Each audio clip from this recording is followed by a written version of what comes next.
একদিকে আমাদের একটি বন্ধু সংগঠন, তারা বলছেন জনগণকে ফ্যামিলি কার্ড দিবেন এবং সেইটা দিবেন মহিলাদের হাতে। আবার আরেকদিকে মহিলারা যখন কোনো একটা দলের পক্ষে, আদর্শের পক্ষে, নতুন বাংলাদেশের পক্ষে, ভোটের পক্ষে ভোট চাওয়ার জন্য বের হচ্ছেন, একদিকে ফ্যামিলি কার্ড আর একদিকে মা বোনদের গায়ে হাত। দুইটা একসাথে চলে না। এ দিয়ে কি বার্তা দেওয়া হচ্ছে জাতিকে? বার্তা দেওয়া হচ্ছে আগামীতে এমন কোনো দল যদি ক্ষমতায় আসে যারা এখনই গায়ে হাত দেয়, তাদের কাছে বাংলাদেশের একজন মা বোন নিরাপদ হবেন না। ওয়ালটন বিএলডিসি ফ্যান, খরচ বাঁচে 65% পর্যন্ত। ওয়ালটন বিএলডিসি ফ্যান ছড়ায় স্বস্তির সবুজ হাওয়া। আপনারা আপনাদের আদর্শের কর্মসূচি প্রচার করুন, আমরা আপনাদেরকে ওয়েলকাম করব। কিন্তু আমাদের আদর্শ কর্মসূচির প্রচারে আপনারা বাধা দেওয়ার কে? আপনি বাধা দিতে পারেন না। আমাদের কোনো মা বোন, আমার কোনো সহকর্মী যদি নির্বাচনী কোনো আচরণবিধি ভঙ্গ করে, সেটা আপনি যথাযথ কর্তৃপক্ষকে বলুন, তারা প্রয়োজনে আমাদের বিরুদ্ধে ব্যবস্থা গ্রহণ করবে, আমরা সেই ব্যবস্থা মাথা পেতে নেব। কিন্তু আপনি কে হাতে আইন তুলে নেওয়া? আপনি কে আমার মা বোনকে টিজিং করা?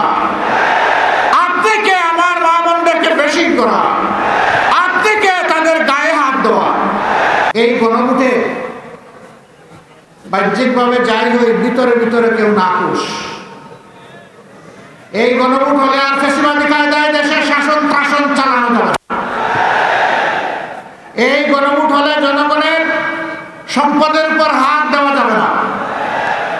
এই গণভোট হলে দলীয় চাঁদাবাজির রমরমা ব্যবসা চলবে না। এই জন্য কেউ কেউ গণভোটে সন্তুষ্ট না, কিন্তু মুখ খুলে বলতে পারছেন না, কারণ 18 কোটি মানুষ গণভোটের হায়ের পক্ষে। 18 কোটি মানুষ এখন পরিবর্তন দেখতে চায়, পুরোনো ব্যবস্থায় আর ফিরে যেতে চায় না। গণভোটে হা মানেই হচ্ছে আজাদি, গণভোটে না তার মানে হচ্ছে গোলামি। গোলামির আজাদি, গোলামির আজাদি। ইনশাআল্লাহ 12 তারিখ প্রথম ভোটটা পড়বে হা চিহ্নে। ইনশাআল্লাহ হা ভোট যদি বিজয়ী হয়, বাংলাদেশ জিতে যাবে। হা ভোট যদি পরাজিত হয়, বাংলাদেশ হেরে যাবে। আমরা বাংলাদেশকে ইনশাআল্লাহ হারতে দিব না। জনগণের ভালোবাসা সমর্থন নিয়ে হা ভোট বিজয়ী হবে, বাংলাদেশ বিজয়ী হবে ইনশাআল্লাহ। দ্বিতীয় ভোটটি হচ্ছে সরকার গঠনের জন্য সমর্থন জানানো। হা ভোট বিজয়ী যদি না হয়, কোনো সরকার গঠন করে কোনো লাভ হবে না জনগণের। আপনারা কেন দাঁড়িপাল্লায় ভোট দেবেন? দাঁড়িপাল্লায় ভোট দেবেন আপনাদের আকাঙ্ক্ষা পূরণের জন্য, জুলাইয়ের শহীদদের প্রতি শ্রদ্ধা দেখানোর জন্য,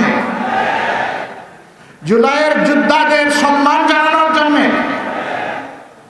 তাদের যে অ্যাসপিরেশন বা আকাঙ্ক্ষা ছিল ওটা বাস্তবায়নের জন্য, আমার মায়ের জন্য, বোনের জন্য, মেয়ের জন্য নিরাপদ বাংলাদেশ গড়ে তোলার জন্য, ব্যবসায়ীদেরকে চাঁদার জ্বালা থেকে মুক্তি দেওয়ার জন্য, সিন্ডিকেট এবং চাঁদাবাজের কারণে 18 কোটি মানুষ অস্বাভাবিক দ্রব্যমূল্যের জাতাকলে পৃষ্ঠ, সেই মানুষগুলোকে মুক্তি দেওয়ার জন্য, সমাজে সকলের জন্য সমান এবং ন্যায় বিচার নিশ্চিত করার জন্য।